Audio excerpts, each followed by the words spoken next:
রাজধানীর পল্লবীতে শিশু রামিসাকে ধর্ষণ ও হত্যা মামলার রায় আন্তরিকতার সঙ্গে দ্রুত নিষ্পত্তি করতে চায় সরকার, জানিয়েছেন আইনমন্ত্রী আসাদুজ্জামান।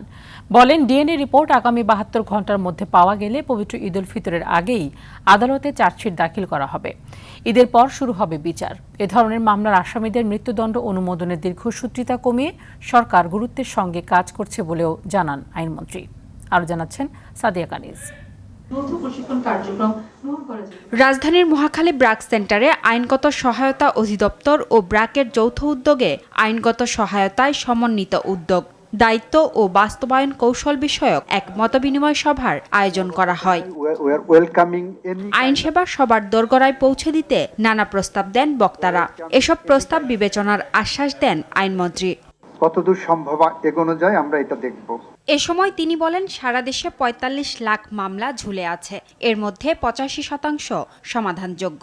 আগামী ২ বছরের মধ্যে এ সংখ্যা অর্ধেকে নামিয়ে আনা হবে বলেও জানান মন্ত্রী। ৪৫ লক্ষের মতো মামলা পেন্ডিং সারা বাংলাদেশে এখন, সুপ্রিম কোর্ট থেকে সহকারী জজ পর্যন্ত।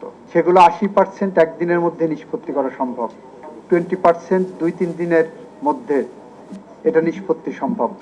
৭২ ঘন্টা ময়েশ্চার লক সমৃদ্ধ লিলি বডি ওয়াশ, শিয়া বাটারের গুডনেস স্কিন রিপেয়ার করে রাখে সফট ও গ্লোয়িং।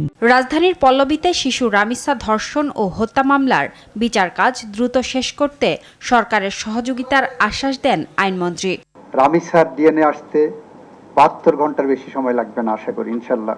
তদন্ত যে গতিতে আগাচ্ছে, আমরা ঈদের আগে যদি চার্জশিটটা দিতে পারি, ঈদের পরপর আমরা বিচারিক প্রক্রিয়া শুরু করতে প্রসিকিউশনের পক্ষ থেকে যতটা ডিউ ডিলিজেন্স দেখানো সম্ভব, এই বিচার শেষ করতে যতটা প্রত্যাশা পূরণ করতে আমরা সক্ষম হব। ডিএনএ রিপোর্ট ছাড়া চার্জশিট দিলে পরবর্তী সময়ে বিচার প্রক্রিয়া প্রশ্নবিদ্ধ হতে পারে। তাই সব নিয়ম মেনেই বিচার কাজ শেষ করা হবে বলে জানান আইনমন্ত্রী আসাদুজ্জামান। আমাদের সেখানে কোনো রকম কার্পণ্য এখানে থাকবে না। সাদিয়া কানিজ, RTV, ঢাকা।